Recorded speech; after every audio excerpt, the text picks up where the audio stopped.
В краю поющих родников все в высшей степени поэтично. Не может гора быть просто горой. Поэтому с легкой руки местных главный деревенский холм называют Гусли горой. Если присмотреться и вправду, есть сходство с музыкальным инструментом. Итак, во всем. Слакбаш является родиной двух великих поэтов чувашского народа – Константина Иванова и Якова Уксая.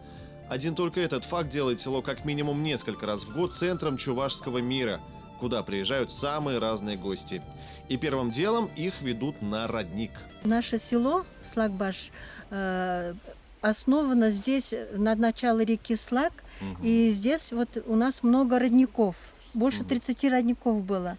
И вот здесь тоже эта улица называется Теп-Эк. И родники вот здесь сколько? 5-6 родников на этом месте только. Дальше еще родники. Ну что за любовь такая к родникам? Это почему вообще? Это жизнь. Вода – это жизнь.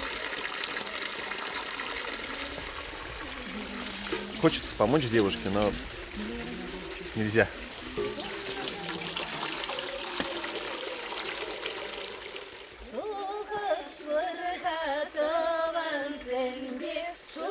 Сила земли проникает в меня с этой песней и с фуражом.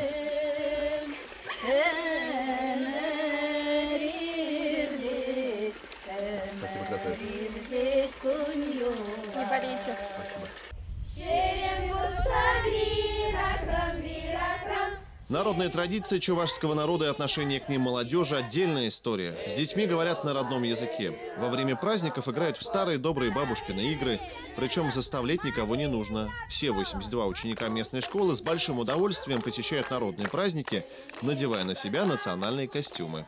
Мы очень часто участвуем в разных национальных конкурсах. Это Сельбе Азамаче, День чувашской письменности, фестиваль. И что прям все дети знают национальные традиции чувашские? Ребята, мы знаем национальную традицию? Да! Мы умеем петь наши чувашские песни? Да! Мы исполняем народные танцы? Да! Слакбашевцы уделяют огромное внимание памяти знаменитых земляков. 2 дома-музея на село с населением в 550 человек – большая редкость. Музей Константина Иванова, изобилующий по-настоящему ценными артефактами, предметами быта классика чувашской литературы, дошел до наших дней, слабо изменившись с начала 20 века. Музей Якова Уксая горел и восстанавливался усилиями сельчан и родственников народного поэта. Там редко бывает пусто. В 2002 году было восстановление музея. Вот такой вот музей построили. И вот теперь у нас Ольга Яковлевна Уксай, дочка старшая Якова Уксая, является оформителем вот этого музея. В селе красиво, зелено, светло, просторно и самобытно. Парк Победы, поэтический парк Константина Иванова, родник Нарспи, могила Якова Уксая. Так село стало местом паломничества чувашей всего мира.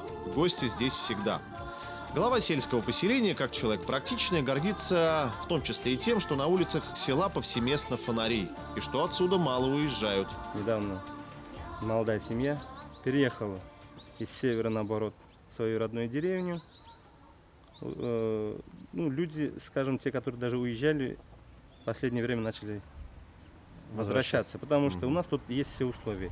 Подводя итог нашего посещения Слакбаша, скажем, что есть много мест, о которых вы никогда не слышали. Однако, оказавшись там единожды, вам не захочется оттуда уезжать. Вот такой он край поющих родников. Такая она замечательная деревня Слакбаш Белебеевского района. Ну, а закончить наш репортаж мы бы хотели заветом великого чувашского просветителя. Щербин Юра, Щербин